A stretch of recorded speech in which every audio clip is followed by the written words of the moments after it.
बिस्मिल्लाहिर्रहमानिर्रहीम। नहजुल बलागा और इमाम ज़माना के मौजू पे गुफ्तगू का ये सिलसिला जारी है।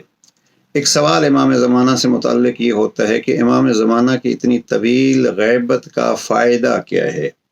हकीकत में इस सवाल के पीछे ये नज़रिया होता है कि जब इमाम को होना ही है तो वो ज़ाहिर क्यों नहीं होते। तो अज़ीज़ान, हमारी गुफ्तगू उन अफराद से है और हम खुद भी उन अफराद में से हैं जो कुरान मजीद के वाक़यात को पढ़ते हैं, तिलावत करते हैं और उन पर यकीन रखते हैं। इसलिए कि बहुत सारे ऐसे अफराद जो 11 इमामों को बड़े यकीन के साथ मानते हैं, हमने उनको भी देखा है कि बाज़ औक़ात मुतज़लज़ल हो जाता है उनका अक़ीदा कि इतना तवील अरसा गुजर गया है और हम इमाम को देख नहीं सकते, हम इमाम से कुछ पूछ नहीं सकते, तो फ़ायदा क्या हुआ। या बाज़ औक़ात अपने मसाइल के हवाले से वो घबराते हैं तो कहते हैं कि फ़ायदा क्या है। अज़ीज़न, फ़ायदा मैंने और आपने तय नहीं करना है। इस पे 7 रिवायात नकल की हैं आगा साफ़ी गुलपेगानी ने और शेख सदूक ने भी इनको नकल किया है। और इन 7 में से पहली रिवायत जो है वो जनाब अमीरुल मोमिनीन अलैहिस्सलाम से नकल की जाती है, जो नहजुल बलागा की हिकमत नंबर 147 है। मशहूर फरमान इमाम का जो जनाब कुमैल के साथ गुफ्तगू है जनाब अमीरुल मोमिनीन की, हिकमत 147 नहजुल बलागा का तीसरा हिस्सा। देखिए, फ़ायदा, सबसे बड़ा फ़ायदा ये है कि अल्लाह की ज़ात ज़मीन को हुज्जत खुदा से खाली नहीं रखती। अब ये ज़रूरी नहीं है कि वो हुज्जत खुदा दूसरों को पहचान उसकी हो या ना हो, और कुरान मजीद ऐसे वाक़यात से भरा पड़ा है। आप देखिए जनाब मूसा कहाँ पलते रहे और कहाँ परवरिश पाते रहे। अगर फ़िरऔन को उनकी मारिफत होती तो क्या वो ज़िंदा छोड़ता? लेकिन वो क्या थी? गैबत। वो गैबत थी। अल्लाह ने कहा आप अपना काम करो, मैं अपना काम करूँ। खुद हज़रत मूसा का और जनाब खिज़र का वाक़या जो है उसको देखिए। क्या हज़रत मूसा को जनाब खिज़र की मुलाकात आम होती तो इतने सवाल परवरदिगार से न करते। फिर यह कि इन चीज़ों की हिकमत मालूम होना कोई ज़रूरी नहीं है कि हर चीज़ की हिकमत हमें मालूम हो। अब मैं इसमें यहाँ ये अर्ज़ करता जाऊँ कि जनाब ईसा अलैहिस्सलाम के मुताल्लिक़ 2 जगह पे बिलखुसूस सूरह निसा और सूरह आले इमरान में है, मा क़तलूहु मसन्ना, ये अल्फाज हैं कुरान मजीद के एक मकाम पे, मा क़तलूहु मा सलबूहु, न उन्होंने उनको कत्ल किया है न फांसी पे चढ़ाया है, बल्कि अल्लाह ने उनको उठा लिया है। बस इतना सोचिए कि अल्लाह ने जनाब ईसा को उठा लिया है। जनाब ईसा की मुद्दत ज़िंदगी जनाब पैगम्बर अकरम से भी 500 साल पहले का सिलसिला है। तो ये जनाब ईसा को रब ने उठा लिया है, क्या हम इसका फ़लसफ़ा जान सकते हैं?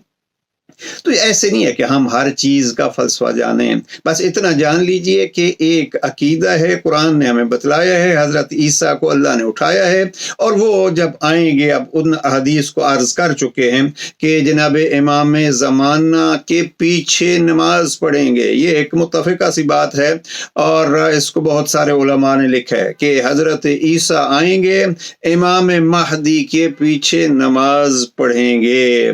अब इस जनाब ईसा की गैबत का जो फ़लसफ़ा है वो फ़लसफ़ा आप यहाँ भी जारी कर दें। बहरहाल जनाब अमीरुल मोमिनीन ने नहजुल बलागा की हिकमत 147 में यहाँ इरशाद फरमाया और दलील बयान की, अल्लाहुम्मा बला ला तख़लुल अर्ज़ मिन क़ाइमिन।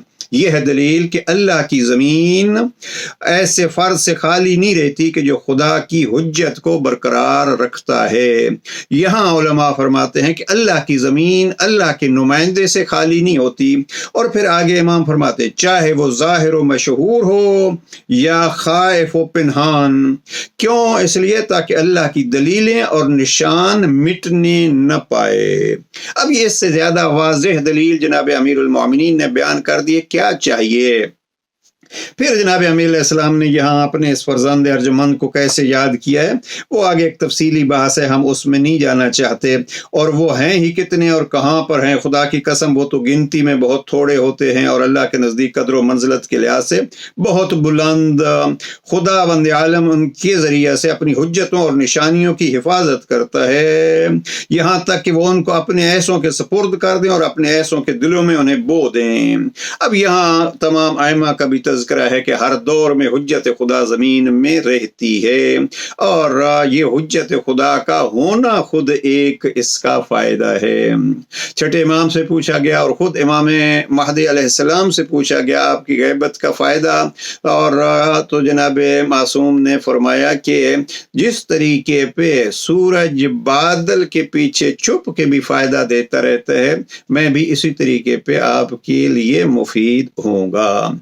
तो यहाँ फ़ायदों के हवाले से कोई इमाम या मासूम का मसला फ़कत ये नहीं होता कि हमने उससे 2-4 मसले पूछने होते हैं। ये जहन में रखे, हुज्जत खुदा का वजूद ज़रूरी है।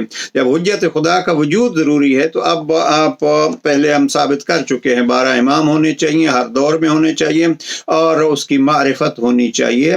तो अब नज़र न आना ये कोई दलील नहीं है। और एक ये है, जनाब अमीर अलैहिस्सलाम ने नहजुल बलागा की हिकमत नंबर 209 में ये इरशाद फरमाया। इमाम फरमाते हैं ये दुनिया मुँहज़ोरी दिखाने के बाद फिर हमारी तरफ झुकेगी, जिस तरह काटने वाली ऊँटनी अपने बच्चे की तरफ झुकती है। अब यहाँ इसके बाद इमाम ने इरशाद फरमाया, ये आया मजीदा की तिलावत की, वनुरीदु अन नमुन्ना अलल्लज़ीना इस्तुज़िफ़ू फ़िल अर्ज़ वनजअलहुम अइम्मतन वनजअलहुमुल वारिसीन। हम ये चाहते हैं कि जो लोग ज़मीन में कमज़ोर कर दिए गए हैं उन पर एहसान करें और उनको पेशवा बनाएं और उन्हीं को इस ज़मीन का मालिक बनाएं। ये कुल्ली तौर पर ज़मीन की मिल्कियत लियुज़हिरहु अलद्दीन कुल्लिह जैसी आयात की हकीकत में तकमील कब होगी? जब इमाम ज़माना आएंगे। तो एक फ़ायदा आप ये भी शुमार कर सकते हैं उसमें कि अल्लाह इस इमाम को मख्फी रखा हुआ है। जब ये तशरीफ़ लाएंगे तो इसके ज़हूर के ज़रिए से ज़मीन पर हुकूमत कामिल इलाही होगी। और इस पे अहले शिया और अहले सुन्नत दोनों का इत्तेफाक है कि इमाम आएंगे तो ज़मीन को अदल व इंसाफ से भर देंगे। यहाँ ये इरशाद इमाम मुंतज़र के मुताल्लिक़ है जो सिलसिला इमामत के आखिरी फ़र्द हैं। उनके ज़हूर के बाद तमाम सल्तनतें और हुकूमतें ख़त्म हो जाएंगी और लियुज़हिरहु अलद्दीन कुल्लिह का मुकम्मल नमूना होंगे। तो ये है हिकमत नंबर 209। इससे ज़्यादा जो है वो फ़ायदे के हवाले से हम कुछ अर्ज़ नहीं करना चाहते। तो दुआ है परवरदिगार इस हुज्जत खुदा का जल्द ज़हूर फरमाए। वस्सलामु अलैकुम व रहमतुल्लाह।